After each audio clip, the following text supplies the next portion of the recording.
Buenos días. Les habla Gilma Torres Núñez, secretaria de prensa del Sindicato de Trabajadores de la Educación de La Guajira, Sodegua. Hoy, en el marco del paro virtual nacional convocado por FECODE para los días 12 y 13, damos inicio a nuestras actividades y Sodegua ha programado Toma a la Radio.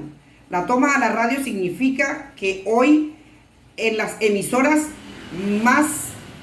de mayor cobertura en el departamento estamos transmitiendo este programa para una cobertura departamental.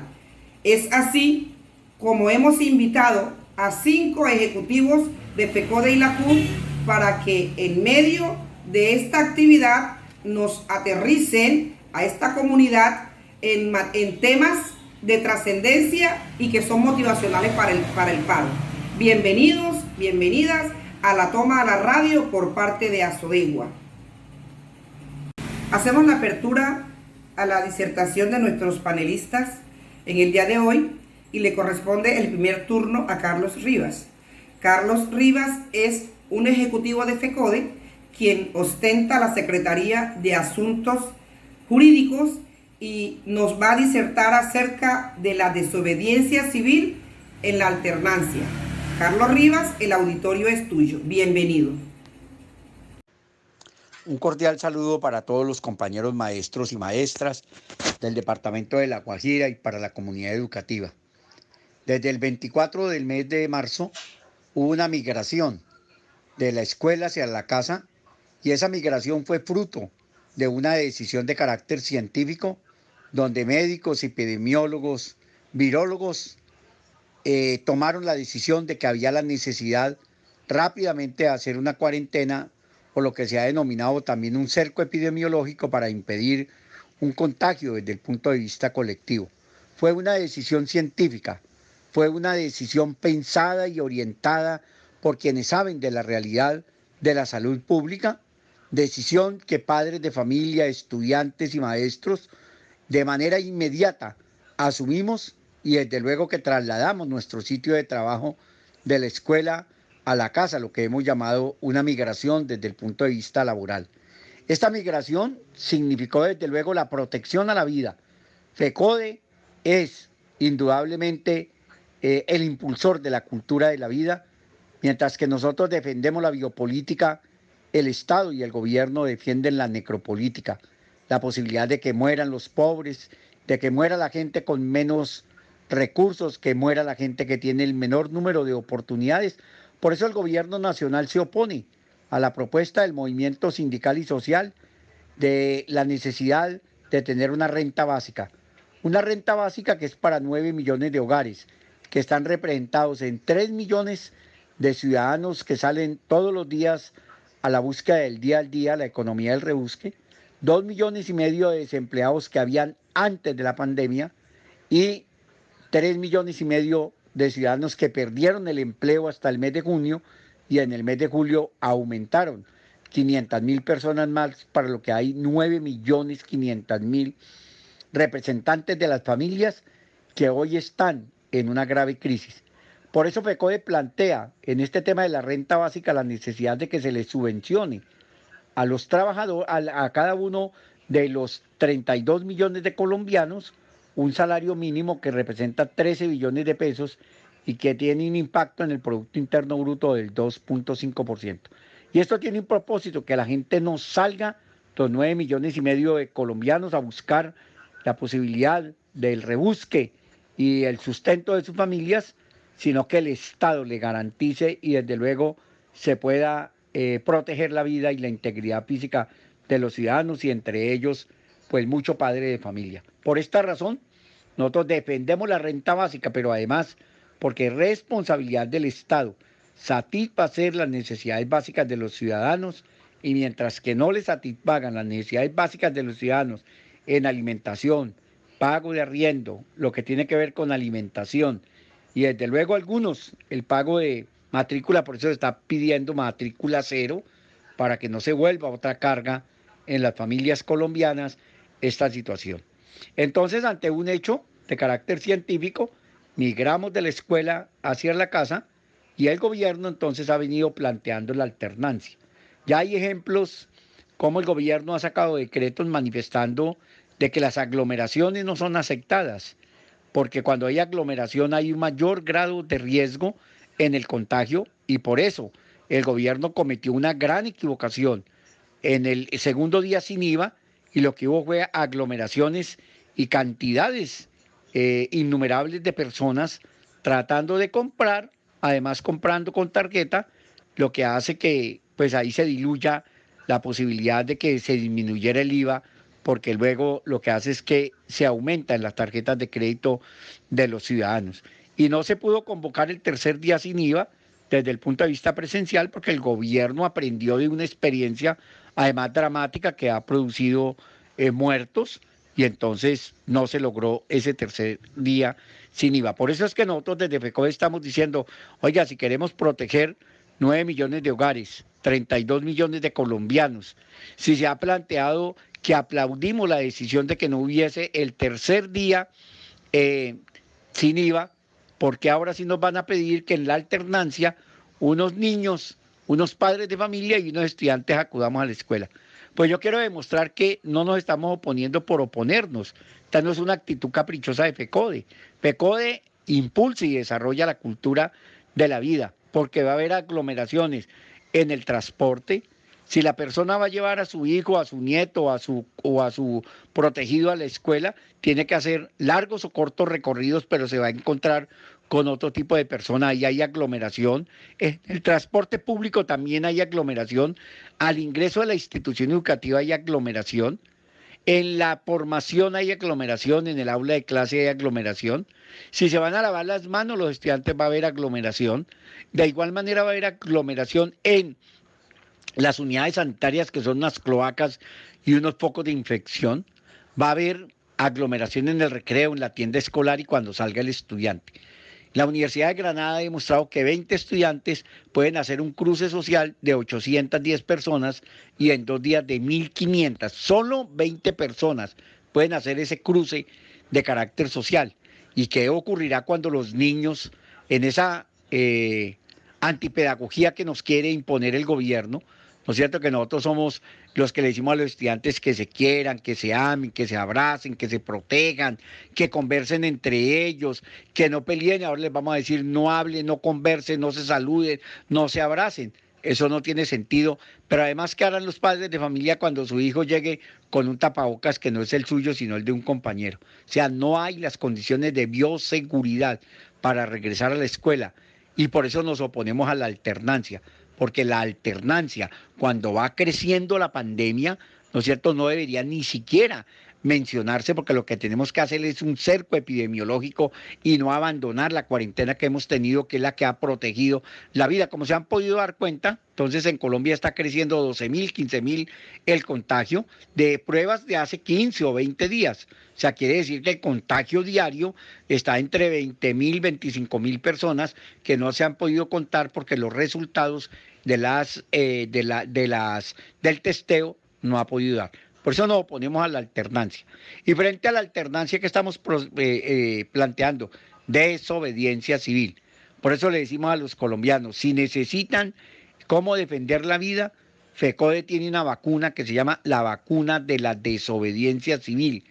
Porque decimos desobediencia civil, no a la alternancia, sí a la vida. Aplíquese, compañero ciudadano, padre de familia, estudiante, compañero educador, 2 dosis, una en la mañana y una en la tarde, de esa vacuna que tenemos que se llama desobediencia civil. La desobediencia civil es un acto pacífico, es un acto democrático, es un acto de resistencia, es un acto para estar en contra de una norma, de una ley o de un acto que va en contra de una persona y en este caso va en contra de la vida. ¿Cómo protegemos desde el punto de vista legal a quien hace desobediencia civil? 1, porque está protegiendo la vida. Y 2, porque en la desobediencia civil entonces hay un artículo que es el artículo 2 de la Constitución Nacional que plantea que cuando hay 2 leyes que son incompatibles o 2 normas que son incompatibles, en este caso la Directiva Ministerial número 11 y la Constitución Nacional, ya que la Constitución Nacional lo que dice con claridad es que se debe proteger la vida y también la integridad física. Cuando un rector o una rectora o un directivo docente sienta matrícula de los estudiantes, acepta la matrícula de un estudiante Ahí está generando un negocio, una relación contractual entre el padre de familia que viene a matricular su hijo y él que la acepta. Por eso el directivo docente protege la vida de los estudiantes y su integridad, lo que también hacen los maestros, lo que hacemos los maestros.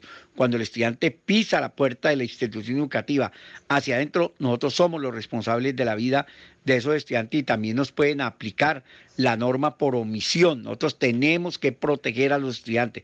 No nos vaya a pasar lo que pasó en uno de los departamentos de Colombia, a donde en Casanare un maestro fue a entregar las guías y al entregar las guías lo que era asintomático y lo que hizo fue que contagió a toda una familia y a los trabajadores en una finca y después vendrá toda la repetición si muere alguien. Entonces, desafortunadamente si muere, entonces hay un homicidio culposo y nos aplican una serie de normas a los maestros y el maestro le echa la culpa al rector y el rector a la Secretaría de Educación.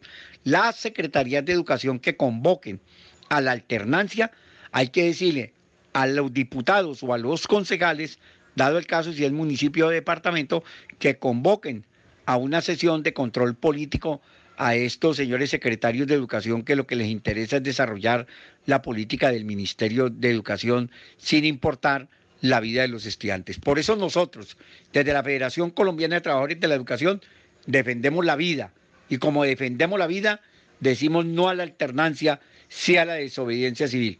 Un abrazo para todos los compañeros maestros, para la comunidad educativa del departamento de La Guajira, un pueblo aguerrido, un pueblo luchador, unos maestros defensores de la educación y que desde luego copian las tareas de la Federación Colombiana de Trabajadores de la Educación porque estamos diciendo la verdad, porque estamos defendiendo la vida, ¿no es cierto? Y a Sodegua y FECODE levantamos las banderas de defender la vida. Un abrazo para todos y todas. Le corresponde el uso de la palabra al compañero Fabio Herrera Martínez, el de acá. Fabio Herrera se encuentra desempeñándose como secretario de Prensa y Comunicaciones en FECODE. A él le corresponde hacer una disertación acerca del porqué de la reforma al Sistema General de Participaciones en sus tres bolsas: la bolsa de salud, la bolsa de educación y la bolsa que tiene que ver con agua potable y saneamiento básico. Fabio, es tuyo tu turno. Un abrazo fraterno para el magisterio, compañeros y compañeras, para la comunidad educativa, para los estudiantes, para nuestro pueblo en general. 12 y 13 de agosto, el magisterio tendrá una cita en un paro nacional virtual, que es una situación inédita para nosotros, porque estamos acostumbrados a movilizarnos en la calle. Esta vez tendremos que hacerlo desde las redes, esta vez tendremos que paralizar nuestra actividad con los estudiantes en el proceso de enseñanza-aprendizaje. ¿Qué estamos discutiendo con el gobierno? ¿Qué estamos exigiendo al gobierno? Le estamos exigiendo el cumplimiento de los acuerdos firmados en mayo del 2019 y que el gobierno ha dilatado paso a paso para no cumplir. Dentro de esos puntos que nosotros acordamos con el gobierno está la reforma constitucional a los artículos 356 y 357. ¿De qué hablan estos artículos? Estos artículos hablan del Sistema General de Participaciones, que son los recursos que transfiere la nación a los entes territoriales para invertir en 4 sectores: salud, agua potable, saneamiento básico y educación. ¿Qué ha pasado con esos recursos? Esos recursos fueron modificados con el acto legislativo 01 del 2001 en el gobierno de Andrés Pastrana Arango. Para frenar la crisis, el gobierno, como el padre irresponsable, recortó presupuesto y recortó de lo fundamental, que es el gasto social, y mantuvo el equilibrio en lo que tiene que ver con el sector financiero y el pago de la deuda. Entonces, ese recorte significó de salida alrededor de 32 billones de pesos menos para los 4 sectores. De salida los afectó de esa manera. Y paulatinamente, el acto legislativo tenía una temporalidad de 6 años. Vino el gobierno de Álvaro Uribe Vélez con la consigna de pacificar el país y mantuvo el acto legislativo hasta 2016. Y ese gasto generó un déficit en el presupuesto que hoy está por encima de los 180 billones para los 4 sectores y alrededor de 82 billones de pesos en el sector educativo, que es lo que hace que esté postrado el sistema público educativo hoy nacional.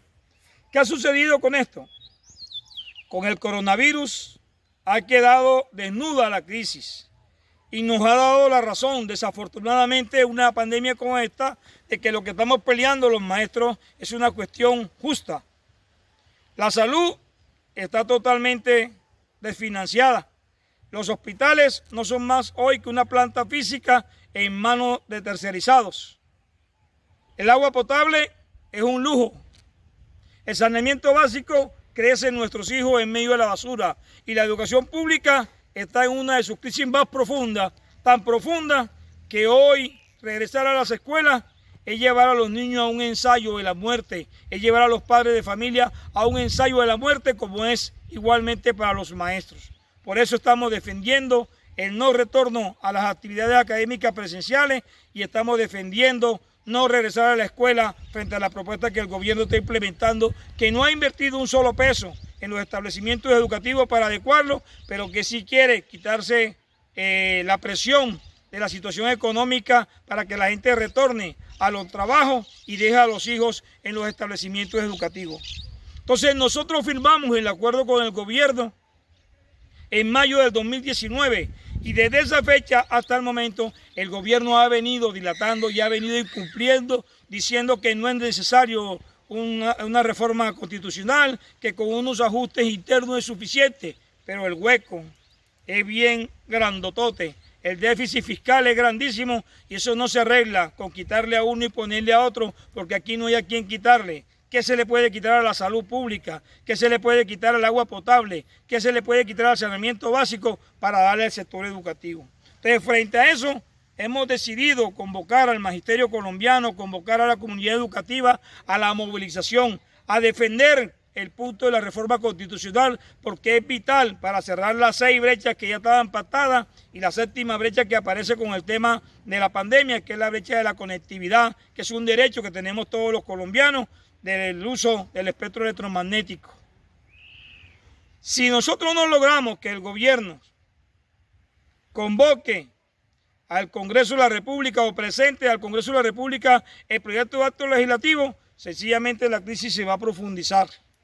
Y hoy el costo de la canasta educativa, que está alrededor de 820.900 y tantos por estudiante, tendrá que ser asumido de manera paulatina por los padres de familia, de tal manera que la educación dejará de ser un derecho y se convertirá en una mercancía sujeta o a disposición del recurso que cada quien tenga para llevar a sus hijos al establecimiento educativo donde le cobren de acuerdo con el servicio que le estén ofertando.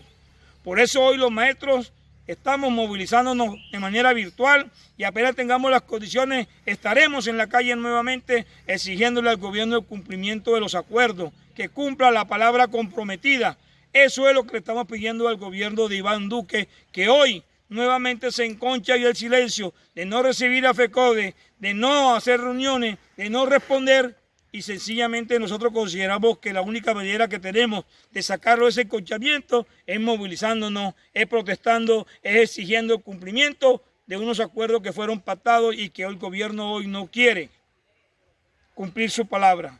En este sentido, invitamos al magisterio colombiano, invitamos a la clase dirigente, a la clase política, a los gobernantes, a los alcaldes, a los gobernadores, que es momento en que le regresen al pueblo lo que le corresponde en materia presupuestal, que es el momento en que le exijamos al gobierno que revise el tema del pago de la deuda, que revise el tema del IVA, que si hay recursos con que financiar la educación, la salud, el saneamiento básico y el agua potable. Es el momento de la lucha, vamos unidos con FECODE.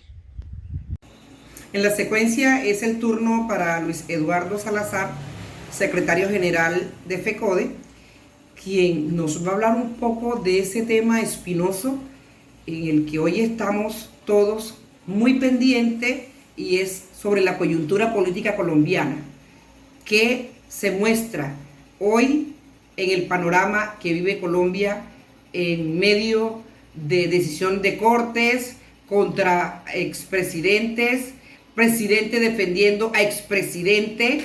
Entonces miremos un poco, Luis Eduardo, ¿qué puedes decirnos sobre este tema? un abrazo vital para nuestras maestras y maestros del departamento de La Guajira. Sin lugar a duda, hoy asistimos a un mundo muy complejo, a un mundo lleno de incertidumbres en el escenario de la pandemia. Pero esta pandemia pretende varios asuntos en el mundo entero. Primero, redefinir los centros de poder. Hoy la lucha está ya entre los imperios convencionales, sino surgen otras potencias que reclaman sus escenarios de poder. La China, países asiáticos, algunos países de la Comunidad Económica Europea, hoy le disputan el poder al Imperio del Norte. Pero también se pretende hoy, en el marco de esta pandemia, readecuar el capital internacional, controlar la economía sin lugar a duda y controlar la ciudadanía. Pretenden subvalorar la vida, hacer el reconocimiento y el desconocimiento de unas vidas. Para el capital y el modelo, algunas vidas seguirán siendo superfluas. Por lo tanto, como no le aportan, como no le rentan al capital ni al modelo, pues no pueden ser atendidas, van a ser desatendidas y por consiguiente no se van a defender. Por eso los ejércitos de los trapos rojos, la población mayor de 70 años, la población carcelaria, la población de inmigrantes, en una absoluta desprotección hoy en el país. Se pretende normalizar los estados de excepción, y con los estados de excepción a través de lo que se ha llamado los estados de emergencia, como en el caso colombiano, se observa y es evidente cómo se desvanecen todo tipo, las nociones de libertad quedan desvanecidas. Se desconocen y se vulneran todo tipo de derechos, derechos fundamentales, los derechos económicos, sociales y culturales. El gobierno emite leyes farragosas y contradictorias. Y el alma neoliberal se presenta hoy, se refleja sin escrúpulos y se aplican dinámicas perversas en nuestro país. La vida igual, insisto, se subordina. La salud y el trabajo hoy no tienen el amparo estatal. La pobreza se democratiza y surgen hoy los ejércitos de lo que llamarían los tanques del pensamiento en el pasado, los interrogantes de la pobreza, pero son unas franjas de pobreza que rayan en la línea de la indigencia. Se profundizan aún más las desigualdades, se supedita lo público en favor de lo privado y entonces se desregularizan las relaciones laborales, inclementemente se despiden trabajadores. En el caso del magisterio, los compañeros provisionales hoy en muchas partes del país terminaron sus funciones, hicieron dejación de cargo y hoy están subsumidos en el mundo del desempleo. Se deterioran los derechos humanos. Por eso es triste reportar y reflejar lo que está pasando en el país. Con el espectro, con esta cortina de humo de la pandemia, se siguen asesinando líderes sociales.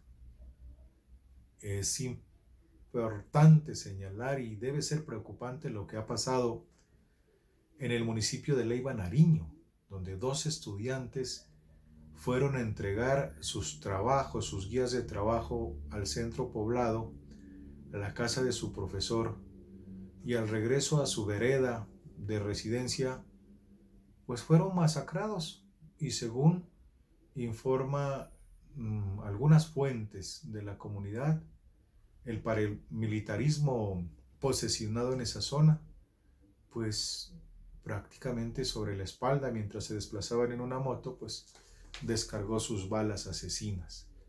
Es decir, que se sigue afectando, se sigue atentando, se sigue desconociendo el derecho sagrado a la vida. Se sigue en un afán intenso, voraz y depredador del capitalismo de deteriorar el contexto natural. Esta pandemia parece que nos estuviera pasando una cuenta de cobro y diciéndonos hoy por hoy, hombre, hay que repensar cómo ha sido nuestro comportamiento con el medio natural. En esta pandemia se ha notado la ausencia de lo público, el sistema público hospitalario deteriorado, con profundas deficiencias y falencias, con una incapacidad para atender esta emergencia, sin el sistema de unidades de cuidados intensivos disponibles. ¿Qué decir de los respiradores artificiales? ¿Qué decir de las partes alejadas de los centros de gobierno de Colombia, totalmente desatendidos? Los compañeros del sector salud sin medidas de bioseguridad y en una absoluta desprotección por parte del Estado.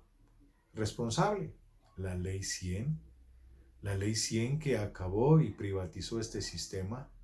¿Qué hacer, compañeras y compañeros? Profundizar nuestra lucha por refundar y reformular lo público en Colombia.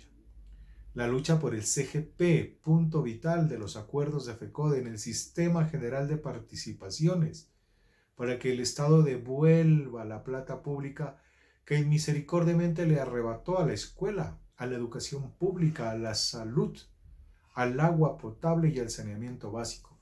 Recursos que si hoy los tuviéramos, esta pandemia tendría otros elementos para hacer contingencia. Pero ahí estamos, debilitamos lo público, se fortaleció lo privado y hoy tenemos serias dificultades. Pero hoy también asistimos a una deslegitimación del Estado, unas elecciones cuestionadas, la compra y venta de votos, el clientelismo, el favoritismo, un Estado cleptocrático, es decir, cleptos igual poder, cleptos igual robo, tocracia igual poder, el poder de la usurpación de la apropiación de lo público, en un marco de impunidad y de altísima corrupción. Testigos somos de cómo en medio de la pandemia se dieron manifestaciones de corrupción en la sobrefacturación de los mercados destinados a la población colombiana. Se ataca la justicia, por eso desde FECODE defendemos nosotros las decisiones de las altas cortes, de la Corte Suprema de Justicia, de la Justicia Especial para la Paz, del Estado Social de Derecho. Se desconoce todo tipo de acuerdos. Los acuerdos con FECODE no volvieron a ser objeto de encuentro y de negociación. El acuerdo firmado en La Paz, en La Habana, sobre el acuerdo de la paz con las FARC, no existe el menor interés por avanzar en la construcción de una paz territorial. Por eso le estamos diciendo al gobierno nacional, es hora de volverse a sentar con el Comité Nacional de Paro, con el pliego de emergencia presentado por esta instancia, retomar las mesas de negociación con FECODE y cumplir los acuerdos pactados con otras organizaciones indígenas, populares, campesinas, afros, de sectores diversos del país. Señalar finalmente, compañeras y compañeros, que podemos utilizar tapabocas, pero los tapabocas no son para mantenernos callados ni mantenernos en silencio. Seguiremos expresándonos y denunciándonos frente a tantas inequidades e injusticias. Podemos estar confinados, pero no nos van a tener inmovilizados. Activaremos todo tipo de acciones para continuar sumando voluntades. Hoy nos necesitamos, compañeros, fortalecidos en la unidad y en la movilización. Y finalmente hacemos el llamado, compañeras y compañeros, muy a pesar de tantas dificultades, pero tenemos que asumir el compromiso de hermanarnos en la lucha. Nos volveremos a encontrar en otras condiciones, compañeras y compañeros, para seguir defendiendo la educación, los educadores y los intereses del pueblo colombiano.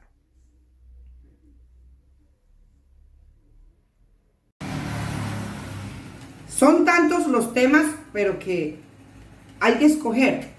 En este espacio hemos escogido para que el compañero Jorge Cortés, vicepresidente de la CUT Nacional, nos hable de la renta básica. La renta básica sería un paliativo para el colombiano de a pie, sin trabajo, para que pueda obtener desde allí el mínimo vital para sustento. Escuchamos, Jorge Cortés, tu disertación. Un saludo especial en nombre de la Central Unitaria de Trabajadores y en mi carácter de vicepresidente. Me es grato estar con ustedes en La Guajira, con el Sindicato de Maestros, con la Central Unitaria, con todos los compañeros que forman parte de la familia de los trabajadores, los diversos sindicatos que hay allí, del carbón, de la sal, en fin, de todos los trabajadores del sector.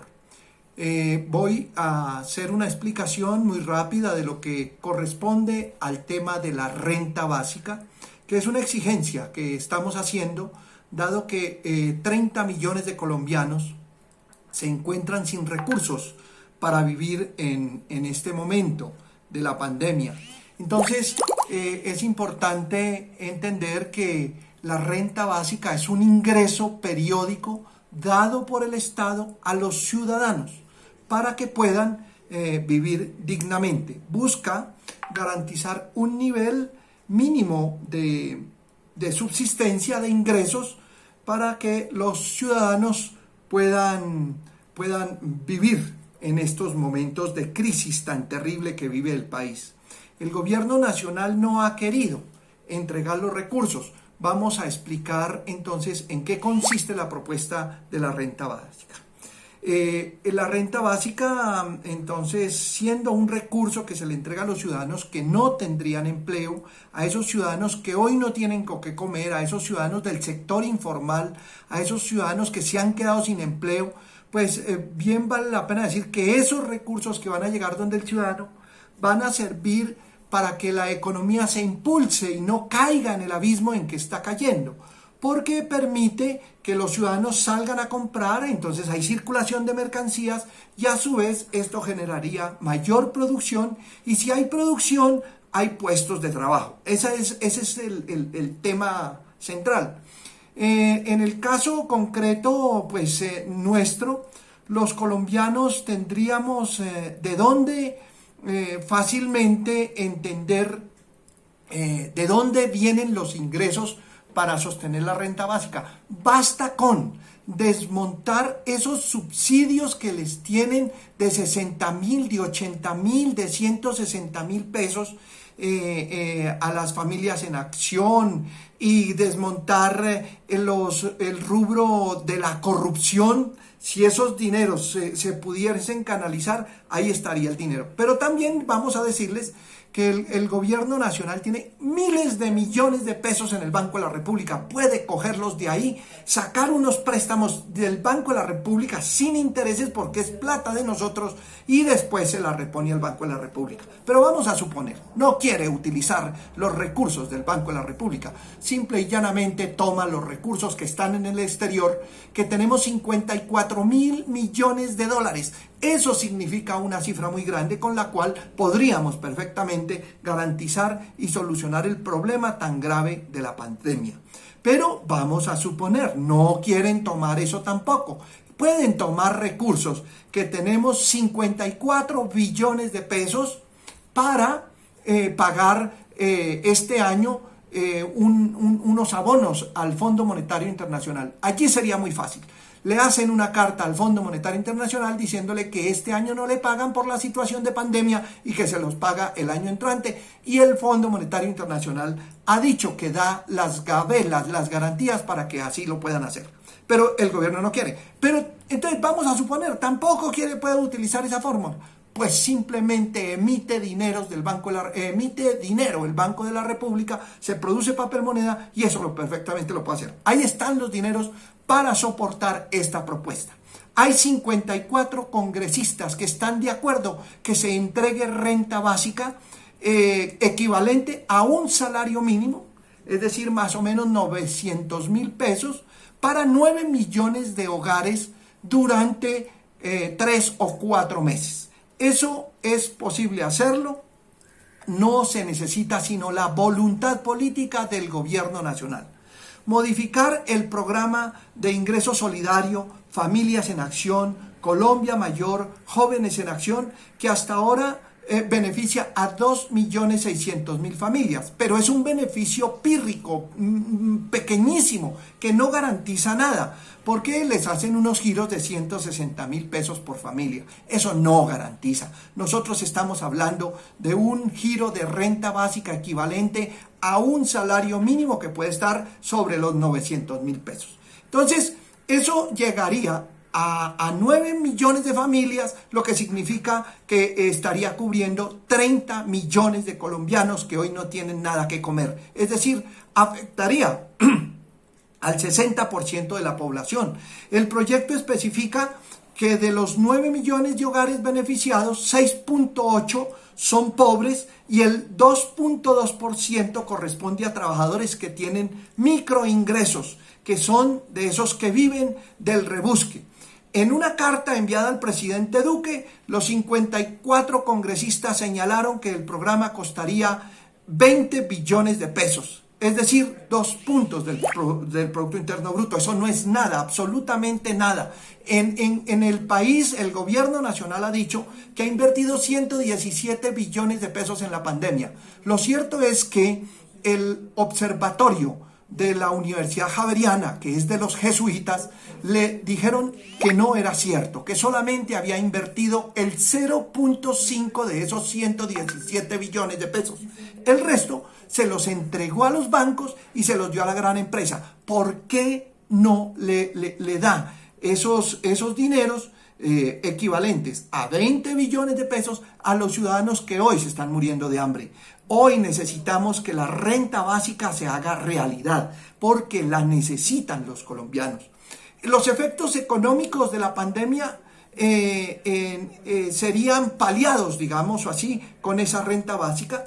Y en el marco, esto estaría en la concepción del marco del estado de bienestar que establece la Constitución del 91 y que en términos fiscales y beneficia económica y socialmente a la población.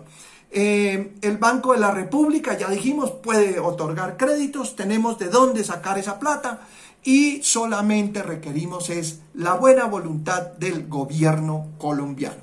Muchas gracias y un feliz día. Es el turno para nuestro último panelista, Domingo Ayala Espitia, quien es fiscal de FECODE y representante de los maestros ante el Fondo Nacional de Prestaciones Sociales. Aquí se habla de la salud de los maestros y de las prestaciones sociales, que es equivalente a nuestras cesantías. Escuchemos a Domingo en este tema de mucho interés. Bienvenido, Domingo, a esta disertación. Buen día a todas y todos. Hoy que estamos en esta gran lucha en defensa de la vida, en defensa de la educación, en la defensa de los derechos de los docentes, de la comunidad, de todos los trabajadores, les tenemos que decir que vamos a continuar con esta gran lucha. La lucha por la vida es una lucha permanente. Hoy más que nunca, cada uno de nosotros tiene que hacer conciencia frente a esta pandemia, cómo nos protegemos. Porque este gobierno neoliberal y legítimo de Duque no puede darnos lecciones a nosotros de decir cuídense, porque este es un gobierno que ha venido trabajando al servicio del gran capital. Muchos recursos públicos de todos nosotros se lo ha entregado a los bancos, a la parte financiera, se lo ha entregado a las EPS, más de 117 billones de pesos se ha dilapidado este gobierno y no ha asumido la tarea que debe asumir en defensa de la vida. El modelo neoliberal que inspira a este gobierno todo lo resuelve en medio de la ganancia del capital. Por ello es que cada uno de nosotros hoy necesitamos grandes esfuerzos de unidad. Estamos resistiendo los embates que hoy estamos viviendo producto de la pandemia, pero también del desastre que ha dejado el modelo neoliberal, que incluso en el 2019 realizamos grandes acciones de lucha.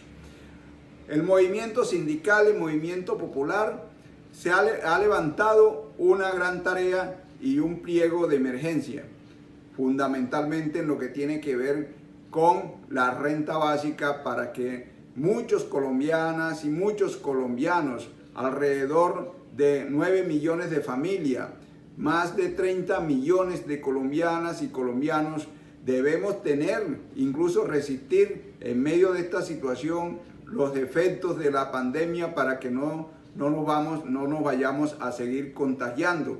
Pero este gobierno le ha importado nada la suerte de muchos colombianos y de muchas colombianas, incluso que antes vivían de la economía de rebusque, y más de 5 millones que han perdido sus empleos.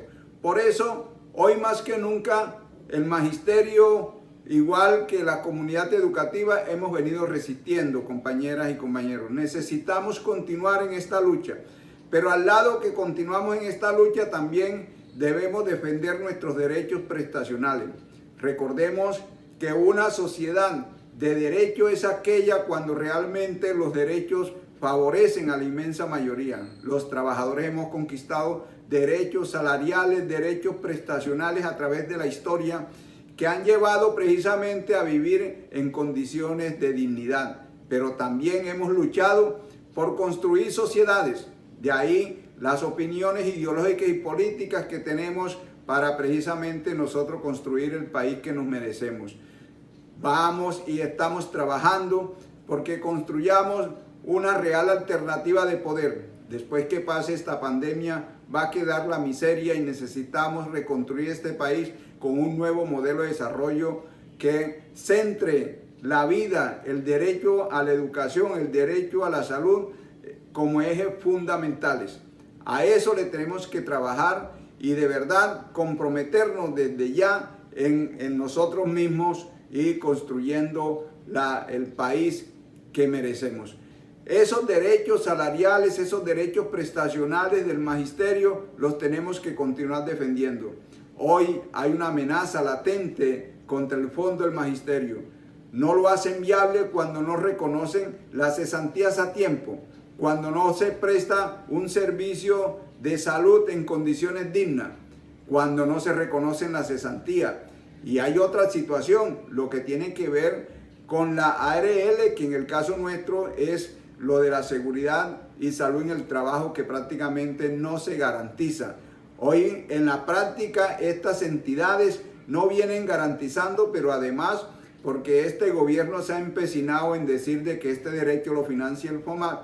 El FOMAT no tiene recursos propios. El FOMAT es un fondo que recibe los aportes prestacionales del patrón y en el caso cuando nos corresponde aportar a los maestros. Por ello estamos pidiendo y por eso estamos exigiendo de que se garantice este derecho en las ARL regidas por el régimen general, en el caso nuestro lo de la salud y seguridad en el trabajo, reglamentado por el decreto 1655 del 2015, que reglamenta el artículo 21 de la ley 1562 del 2012. Necesitamos, compañeras y compañeros, que eso se reglamente. El gobierno y la FIDO Previsora convocaron a nuevos, oferentes para que pudiesen presentar propuestas en el marco de unos pliegos que presentaron y que esto incluso no colmó de muchas expectativas, porque realmente incluso los recursos que se tienen destinados son insuficientes. Por ello incluso se cae lo de esa convocatoria. Vamos a exigir de que el gobierno nacional le cumpla los acuerdos a FECODE. Aquí necesitamos que ese derecho se garantice y que el gobierno presente las partidas presupuestales para que la salud y la seguridad en el trabajo sea realmente un derecho que genere condiciones dignas para los docentes. Ese es un trabajo, compañeras y compañeros, que necesitamos que se desarrollen. Pero de igual manera se establecen una serie de decisiones en el Consejo Directivo. En el Consejo Directivo se toma la decisión precisamente de cancelar lo de la sanción por mora. Se inició con el mes de julio, todo lo que son las sentencias ejecutoriadas, más de 9.500. Necesitamos que se siga pagando el resto, tal como incluso está pactado en el mes de agosto, en el mes de septiembre, y vamos avanzando para que esos recursos que le arrancamos al Ministerio de Hacienda, inicialmente 440.000 millones de pesos y al resto de 660.000 millones de pesos, realmente cubran este tipo de derecho y se lleguen a los acuerdos necesarios para que este derecho de los maestros y maestras conquistado en la ley, en lo que tiene que ver con la ley 1071 del 2006, se generen de verdad y se obligue para que esto de la cesantía se cumpla en forma oportuna.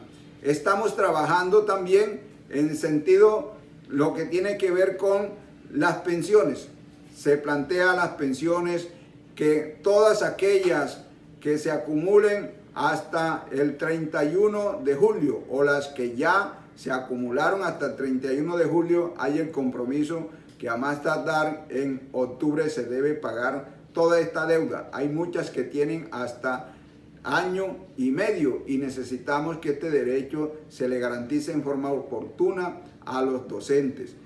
Por otro lado, vamos a seguir en la brega y en la presión para que las cesantías se paguen sin que tenga que haber transcurrido 3 años como lo plantea la sentencia del Consejo de Estado del 2019. Allí está expresada toda una acción de lucha de FECODE para que estos derechos se garanticen tal como están establecidos en el caso de las normas y lo que tiene que ver con esta sentencia. Compañeras y compañeros, vamos a desarrollar muchos trabajos. Tenemos que decirle hoy de que está un proyecto de ley en el Congreso que permite que cada quien escoja la salud, y lo que el gobierno pretende por esa vía es acabar nuestro modelo de salud. Necesitamos exigir de que la fiduprevisora cumpla con el papel que debe cumplir, que se establezca la red extraordinaria que genera sanciones cuando precisamente la fiduprevisora presta este servicio en forma directa.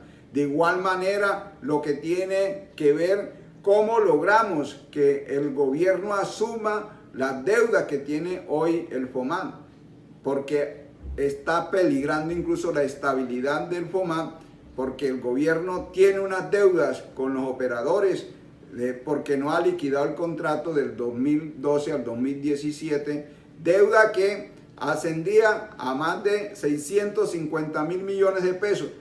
Pero dada la situación que hoy se tiene, compañeras y compañeros, y al negarla, muchas situaciones han ido a los tribunales de arbitramiento y esto puede llevar incluso a un costo que supere el 1,5 billones de pesos. Toda esta serie de situaciones, tenemos que decirlas, se enmarcan de la negación de este gobierno y la fiduprevisora, que lo que buscan precisamente es desprestigiar el fondo y tener entonces los elementos y los argumentos para decir que nuestro fondo del magisterio no reúne las condiciones y como tal entonces hay que aniquilarlo y sobre todo llevarlo a holding financiero, que es la pretensión de este gobierno. Vamos todas y todos a luchar por mantener nuestro régimen. Vamos, y tal como lo hemos venido haciendo, la desobediencia civil a la alternancia, a la presencialidad.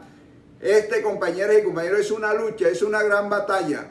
Vamos a seguir adelante. No vamos a permitir que nos golpeen, no vamos a permitir que se afecte la salud y la vida. Necesitamos luchar, compañeras y compañeros, por un país en condiciones dignas, por un país donde cada uno de nosotros nos podamos sentir como verdaderos ciudadanos y no en lo que hoy nos ha generado la ruina producto de un modelo que ha desangrado este país y ha generado exclusiones.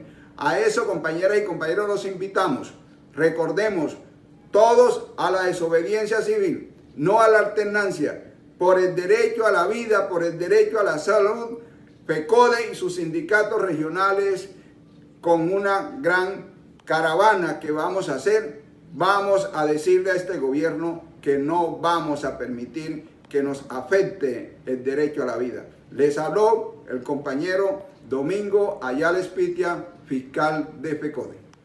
De esta manera hemos llegado al final de este evento al que hemos denominado Toma la Radio, donde Asodegua ha querido llegar más allá del magisterio a la comunidad en general en temas de interés, porque la educación, la salud, la renta básica, la alternancia, la desobediencia es tema de interés para toda la comunidad en general.